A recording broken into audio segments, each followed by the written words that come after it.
Good morning. একটা নতুন দিনের গল্প নিয়ে চলে এসেছি। আজ সকালেই বেরিয়ে পড়েছিলাম জিমের জন্য, আর জিম শেষ হওয়ার পরে বাড়ি ফেরার জন্য রওনা দিই। কিছুক্ষণের মধ্যেই বাড়িতে ফিরে আসি আর সকালের প্রি ব্রেকফাস্টটা করে নিই।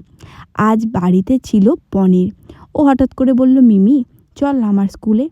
ইচ্ছা হলো বঞ্জির সাথে যাই, ও স্কুলটা দেখে আসি। সেটা দেখে দিদির সাথে বাজার করে ফিরে সকালের ব্রেকফাস্ট নিয়ে মা, আমি আর দিদি বসে পড়লাম। আর কিছুক্ষণের মধ্যেই গলদকরণ করে তাড়াতাড়ি করে ফ্রেশ হয়ে বসে পড়েছিলাম গাছ নিয়ে। তখন আর সেভাবে কোনো ভিডিও নেওয়া হয়নি। সন্ধে বেরিয়েছিলাম মেডিটেশনের জন্য।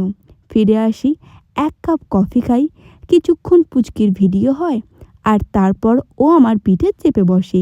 এইভাবেই আনন্দ করে আজকের দিনটা কাটাই। আমার এই ধরনের ভিডিও ভালো লাগলে ভিডিওটা লাইক শেয়ার করে আমার নতুন চ্যানেলটি সাবস্ক্রাইব করে পাশে থেকো। ভালোবাসা দিও। Thank you.